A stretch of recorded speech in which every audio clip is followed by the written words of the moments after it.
조갑제 TV 시청자 여러분 안녕하십니까? 2020년 5월 3일 오후 6시입니다.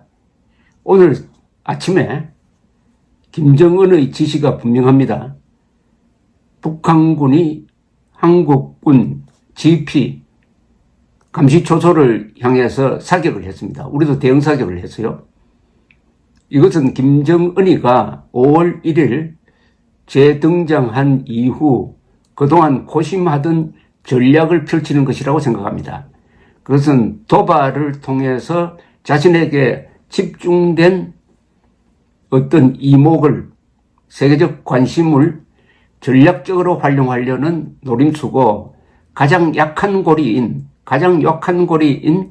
문재인 정권을 압박해가지고 문재인 정권과 미국을 갈라놓고 문재인 정권을 더욱더 종속화시켜가지고 대북 제재를 해제하고 김정은 문재인 합의에 나오는 대로 민족 경제의 균형 발전에 의한 공동분양이라는 명분으로 그것을 문재인 정권은 평화 경제라고 또 사칭합니다.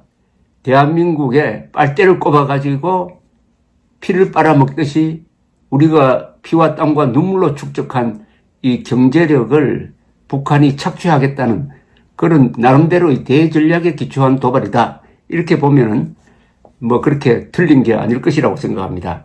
근데 문제는 문재인 대통령이 이런 김정은 정권이라 하면은 헌법상으로는 반국가 단체고, 그리고 UN 결의를 통해서 보면은 반인도 범죄자입니다. 반인도 범죄 집단이죠. 그리고 유교 남침, 인권 유린 등 이런 정권과 4.27 판문점 선언을 통해서 연대했다는 고백을 했다는 사실을 제가 여러분들에게 지금 보고 드립니다. 이런 이야기 들어보셨습니까?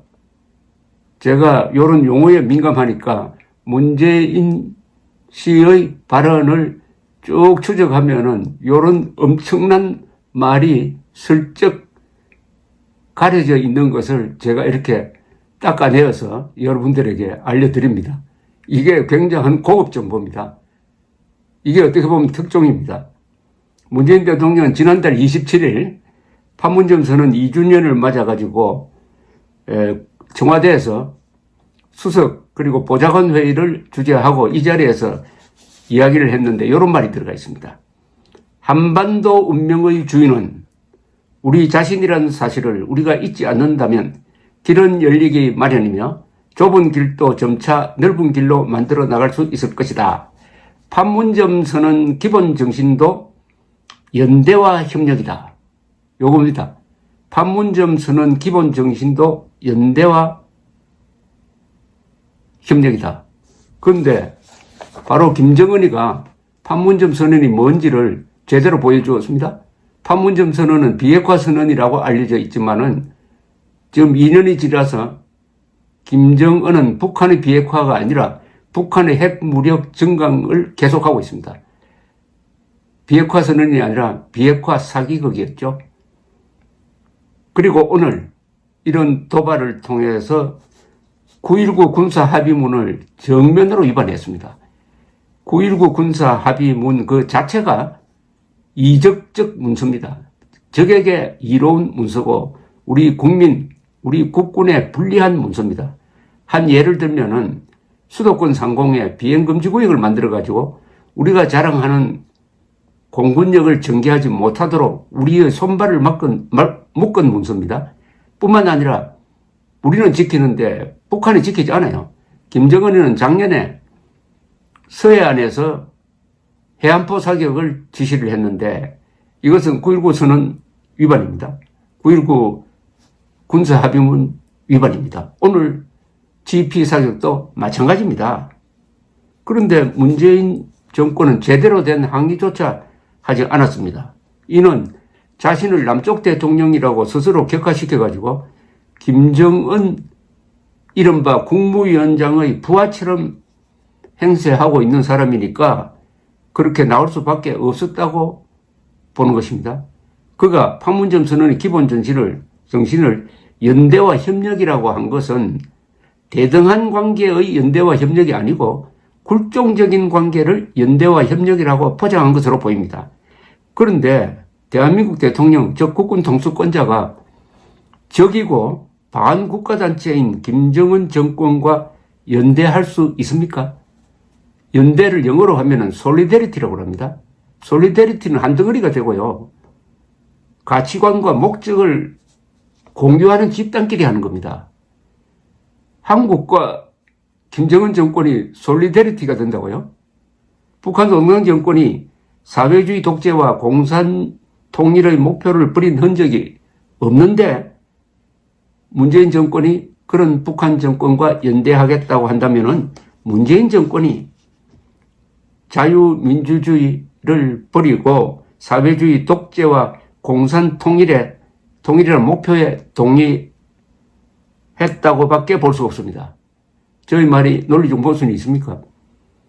이미 김대중, 김정일 사이의 6.15선언, 그리고 노무현, 김정일 사이의 14선언, 문재인, 김정은 사이의 4.27 선언 등에는 이런 반역적 연대를 민족 공조, 우리 민족끼리 한반도 운명의 주인, 민족 경제 등등의 말로 위장하고 있습니다.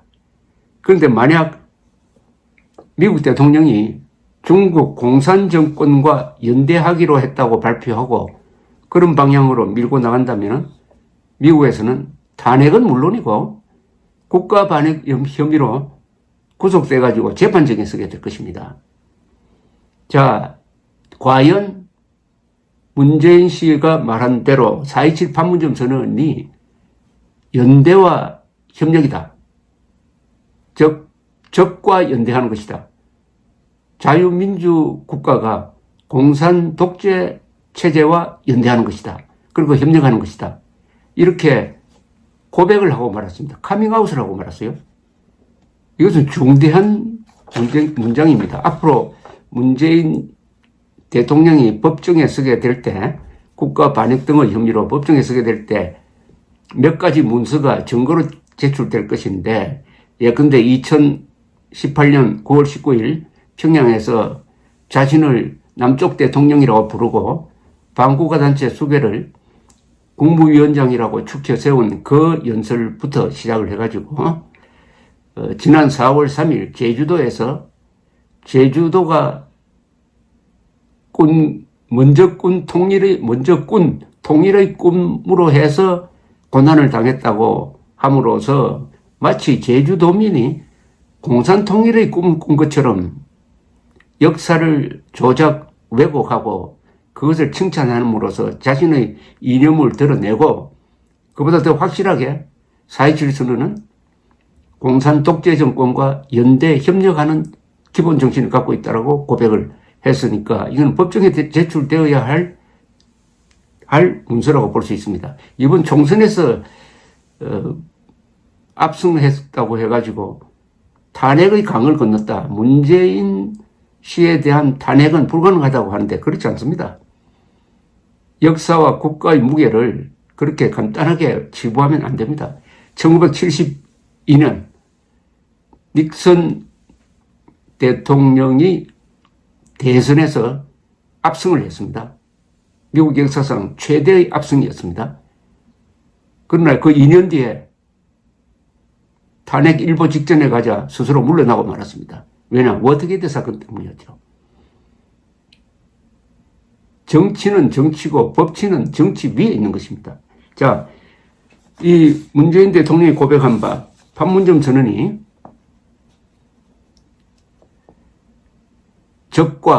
적과의 연대, 악과의 연대, 공산당과의 연대를 의미한다. 그게 기본 정신이다. 라고 이제 고백을 했으니까 4.27 선언을 다시 한번 봐야 됩니다. 마침 제가 2018년 4.27 선언문을 분석을 해가지고 쓴 기사가 있어요. 그걸 다시 꺼내 보니까 저도 정확하게 예측을 했습니다. 이거는 바로 역적 모의에 가깝다. 제가 그때 썼던 글을 좀 소개를 해드리겠습니다. 이 이념적인 문제는 이 사상적인 용어가 많아서 좀 따분하고 딱딱하기도 하지만 이게 중요합니다. 따분하고 딱딱한 것을 우리가 이해를 해야 됩니다. 왜냐? 이 사상이 정책을 결정합니다. 그리고 사상투쟁에서 지면은 우리는 자유를 잃게 되니까요.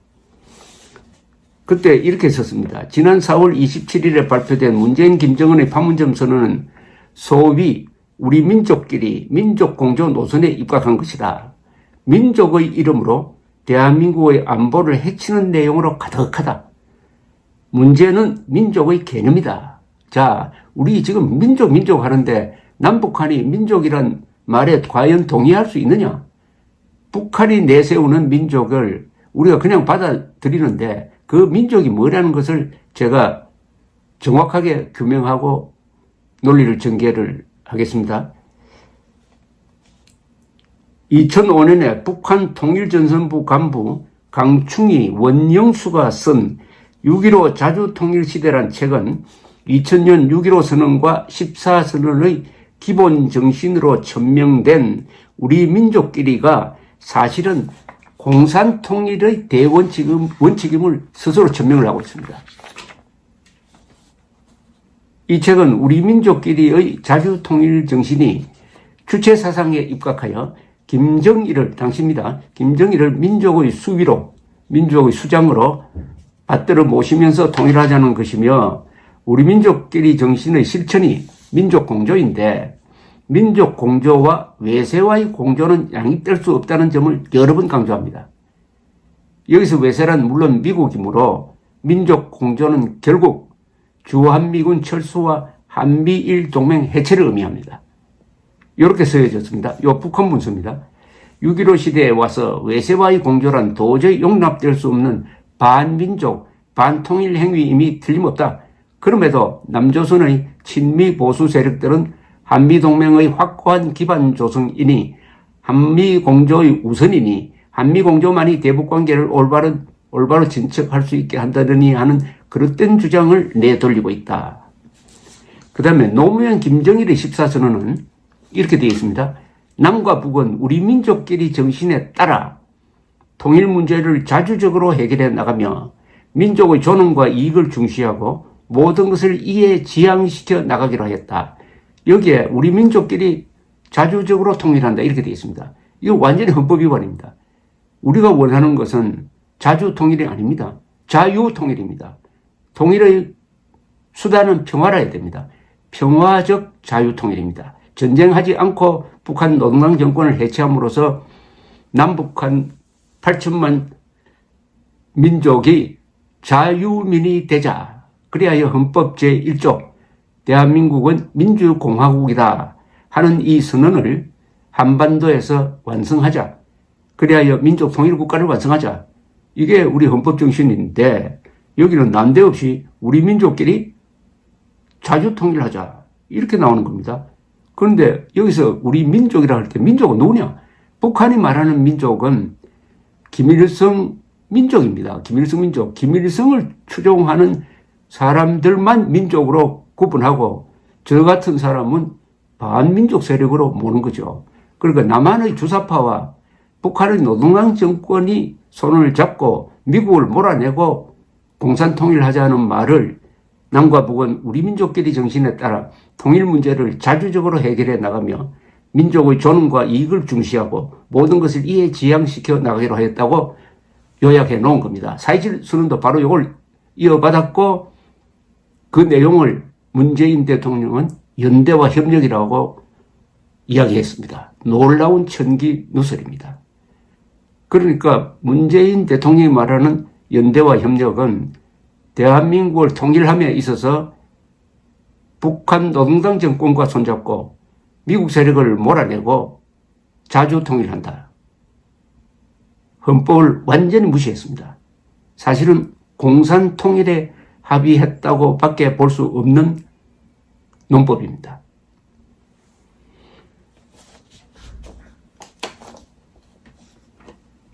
우리 민족끼리와 민족 공조에 나오는 민족을 북한에서는 김일성 민족이란 뜻으로 해석합니다.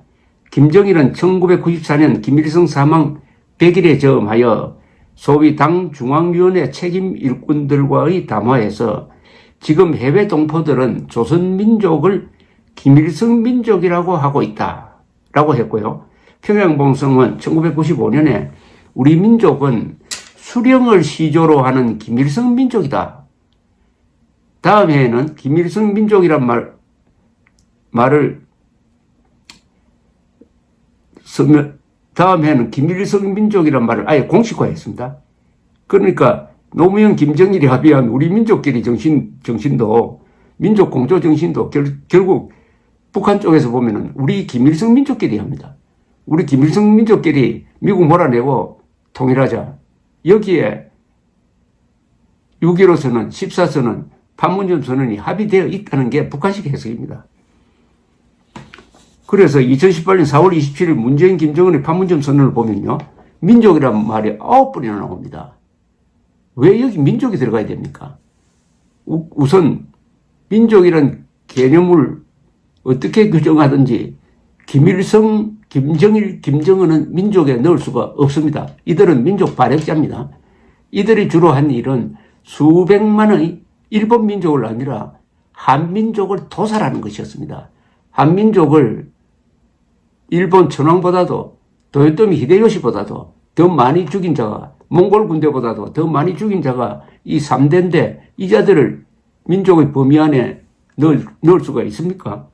그런데도 민족이라는 말이 나와요? 그러면은 문재인 정권이 북한의 민족 개념 규정에 동의했다는 것이죠. 9번이나 나옵니다. 9번. 민족이란 그걸 요약하면 이렇습니다. 민족이란 말로 북한 정권의 반민족적, 반국가적 성격을 흐리고 민족적 화해, 민족의 혈맥, 민족 공동행사 등의 말로 대남 공산화 공작을 촉진하며 민족 자주 통일이란 말로 대한민국의 헌법에 어긋나는 공산화 통일로 가는 문을 열고 민족 분단이란 말로 전쟁 범죄 행위를 덮으며 민족 경제의 균형 발전이란 말로 대북 퍼주기를 정당화하고 민족의 중대사란 말로 핵 문제, 인권 문제, 통일 문제의 국제화를 반대하고 미국 등 우방국들의 도움을 차단하려는 의도가 읽히는 문서가 4.27 선언입니다. 그러니까 이 판문점 선언은 민족 반역 집단과 협력하여 민족의 운명을 결정하려는 합의입니다. 그러니까 문재인 대통령이 이제는 겁도 없이 북한 노동당 민족 반역 정권과 연대하기로 했다.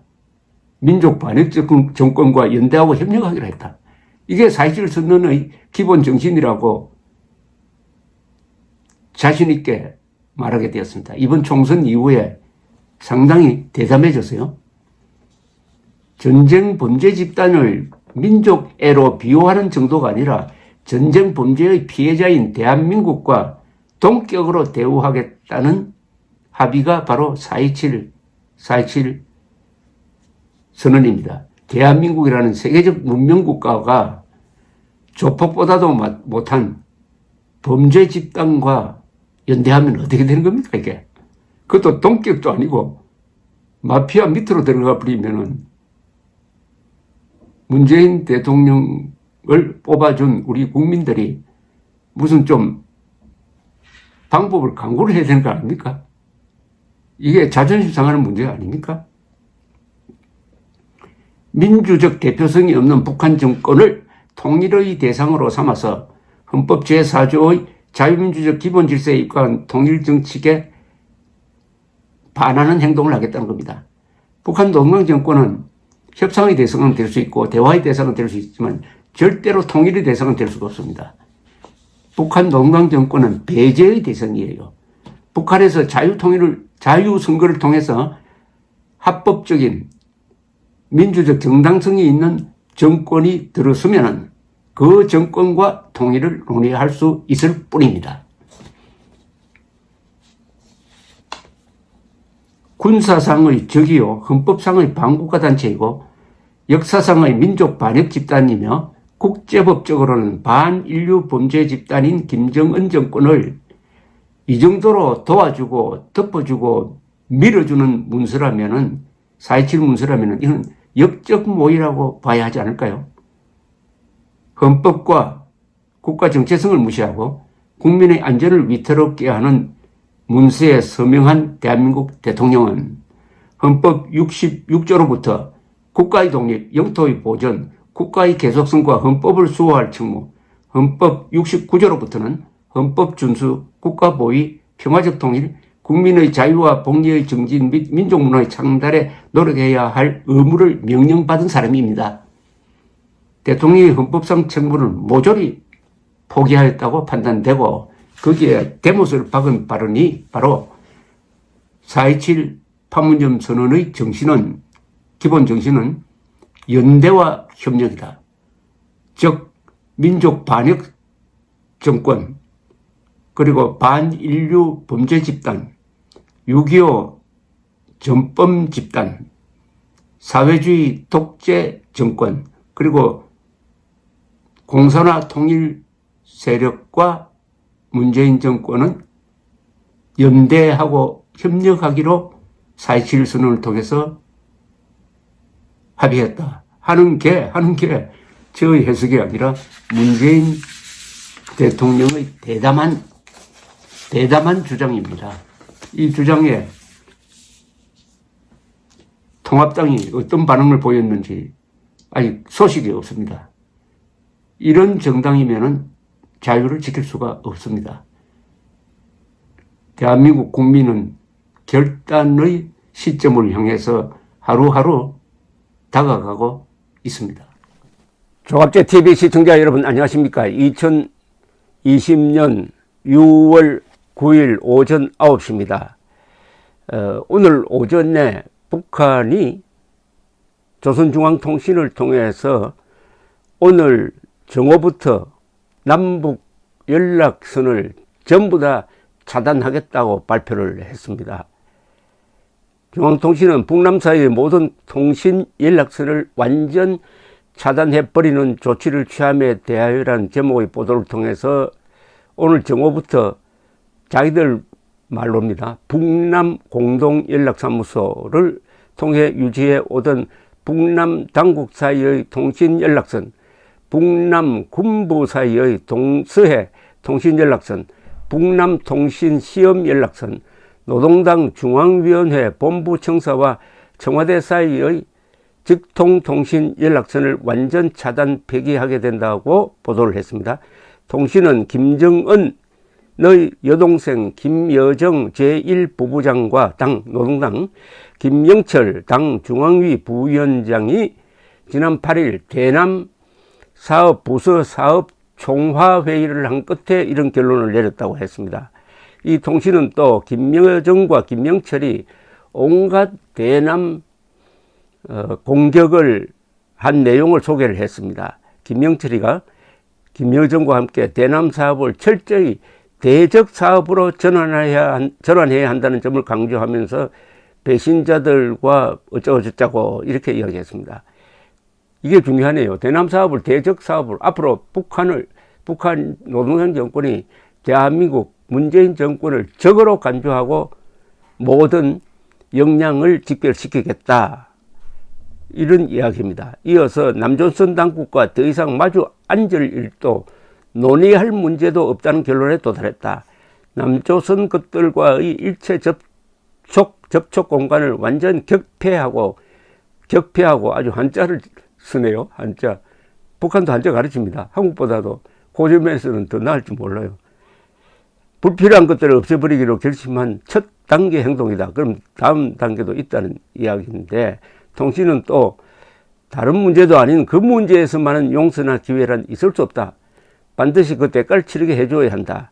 우리는 최고 존엄만은 그 무엇과도 바꿀 수 없으며 목숨을 내대고 사수할 것이다. 요게 그 이유입니다. 왜 이렇게 극단적인 조치를 취하느냐. 최고 존엄을 모욕했다는 겁니다. 김정은을 모독했다는 건데, 그건 아마 우리가 탈북자들 중심으로 북한에 풍선 보내는데 따라붙은 전단지에 김정은을 공격하는 내용이 있었다는 것을 애둘러 이야기한 것으로 보입니다. 최고존엄 이야기가 나와서 니 말인데, 박근혜 정부 때 우리 통일부가 멋진 논평을 발표한 적이 있습니다. 북한의 최고존엄이 한 사람 있다면 대한민국에는 최고존엄이 5천만 명입니다. 5천만 명의 최고존엄이다. 한 사람 한 사람이 다 최고존엄이다. 탈북자들도 최고존엄이다. 그러니까 우리가 탈북자들 막을 수 없다. 뭐 이런 취지로 쓰일 수 있는 아주 명언을 한 적이 있습니다. 그런데 지금 문재인 정권은 탈북자들이 풍선 보내는 것을 군대를 동원해서라도 막겠다. 그러니까 탈북자들을 적으로 보고 이렇게 욕을 해대는 김정은, 김여정을 상전으로 보는 이런 태도를 취하고 있습니다. 자, 이렇게 한 다음에 이렇게 하면 어떻게 되느냐. 더구나 제일 중요한 게 남북군사합의서, 일방적으로 우리에게 불리한 남북군사합의서가 운용이 되려면 통신선이 있어야 됩니다. 그것을 끊어버리겠다고 하면은 남북군사합의서 파기를, 실효를 의미하는 거죠. 실효 됐으면 좋겠어요. 남북군사합의서에 보면은 이미 북한이 먼저 위반을 해가지고 사실은 실효시키고 있습니다. 그 김정은이가 해안포 사격 훈련을 지시했는데 서해에서 이건 명백히 법 위반입니다. 그리고 계속 미사일을 쏘고 있고 오히려 우리가 원하는 바를 해줄지 모릅니다. 더구나 우리가 전쟁해서 항복하지도 않았는데 이 수도권 상공에 우리 공군기를 띄우지 못하도록 한 게 바로 이 군사합의서입니다.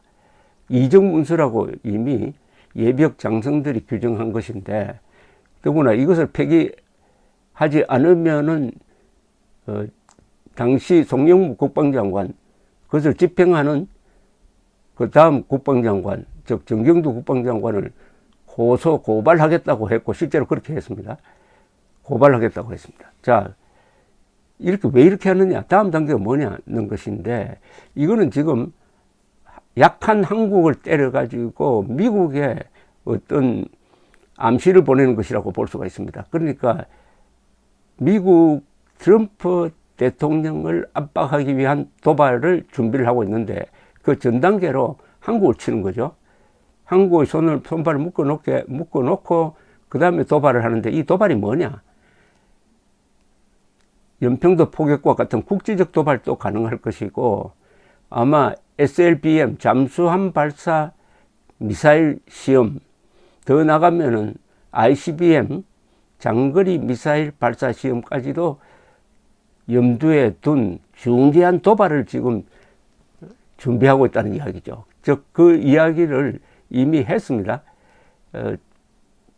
당 회의를 통해서 핵 억제력을 강화한다 하는 것을 전략적 목표로 정하겠다고 했습니다. 그게 거꾸로 해석하면 됩니다. 핵 억제력 강화는 자신들의 핵무력을 강화하는 조치를 취하겠다. 이번에는 완전한 핵 보유국으로서의 마침표를 찍겠다. 그것은 ICBM을 발사 시험을 하는데 거기에 탄두 모형을 붙여가지고 대기권에 재진입하는 기술도 우리가 성공했다. 이게 이제 마침표를 찍는 건데 거기까지 갈 경우에는 미국이 군사적으로 북한을 공격할 가능성도 있다. 그것까지 대비해가지고 한국이 미국과 협조하지 못하도록 미리 쐐기를 박아놓기 위한 전단계 조치로 파악이 됩니다. 그러니까 이게 절대 처음이 아닙니다. 그리고 이게 뭐 신경질이 나서 이렇게 하는 것도 아니고 남대로 김정은이가 구성하고 있는 한반도에 관한 대전략이 있죠. 그것은 문재인 정권을 굴복시키고 한 걸음 더 나가서 대한민국을 공산화시켜서 자기들 말대로 한반도 전체를 김일성주의 세상으로 만든 다음에 이른바 백두혈통이 영구 집권한다. 이렇게 되어 있습니다. 영구 집권한다. 지금 북한에서 가장 중요한 유일사상 확립을 위한 10대 원칙 그걸 잘 개정을 해가지고 앞으로는 김정은만이 대를 이어서 김정은 그 집안만이 대를 이어서 북한을 통치할 수 있도록 이렇게 바꿔놓았습니다. 완벽한 세습 왕조체제로 바꿔놓았습니다. 따라서 김여정이가 저렇게 설치는데 김여정은 후계자가 아닌 걸로 봐야 됩니다. 김여정은 후계를 관리하는 사람인데 일종의 대모 역할을 하는데 바로 다음 정권은 김정은의 11살짜리 아들로 넘어가게 되어 있습니다. 그런 일종의 대전략의 핵심은 의외로 허술하죠. 그건 뭐냐? 우리 집안이 다 해먹겠다. 그러니까 김정은이가 뭐라고 포장을 하든 극도의 이기주의입니다. 김정은 집안의 영구 집권을 위해서 그 포장으로서 한반도 공산화도 하나의 수단입니다. 그 궁극적인 목표로 가는 수단이고, 그러다가 보니까 미사일 핵도 개발해야 되고, 가장 이 지구상에서 가장 추악한 인간형은 뭐겠습니까? 자기밖에 모르는 사람이죠. 자신을 한 사람을 위해서 전체를 굶주리게 만들 수 있는 그런 점에서 스탈린이나 모택동과는 비교가 안 되는 이 지구가 만들어낸 최악의 존재가 지금 김정은이라는 저 악동의 모습으로 나타나 있습니다. 그보다 더 어떻게 보면 도덕적으로 못하다고 한다면 문재인 정권이겠죠. 할 말을 못하고 실력이 있으면서도 굴종하고 그러면서도 김정은에 분노하는 사람들을 적으로 몰고 이런 판국에 김정은이가 결국은 남북관계의 모든 통신선을 끊겠다 이렇게 나왔을 때 그러면은 문재인 정권의 카드는 뭐냐? 고맙다고 할 것이냐? 아니면은 북한에 퍼주는 이런 행동을 미국의 만류를 무시해버리고 해가지고 잘 보이려고 할 것이냐? 그랬을 때 김정은이가 받아줄 거냐? 굽히면 더 바른다 하는 게 지금 김정은이가 보여주고 있는 공산당의 전형적인 모습이죠. 어쨌든 한반도에 다시 전운이 감돌지 모른다는 그런 예측을 불러일으키는 조치입니다. 문제는 문재인 정권이 거기에 대응할 아무런 자세를 보이지 않고 있다는 점입니다. 경제력에서 50대 1의 능력을 가진 대한민국 대통령이라는 생각을 하지 않고 남쪽 대통령이라고 하면서 아들뻘 되는 김정은을 민족의 지도자로 축혀 세워준 2018년 9.17 그 유명한 연설이 다시 생각납니다. 그 연설문을 한번 읽어보시기를 권합니다. 감사합니다.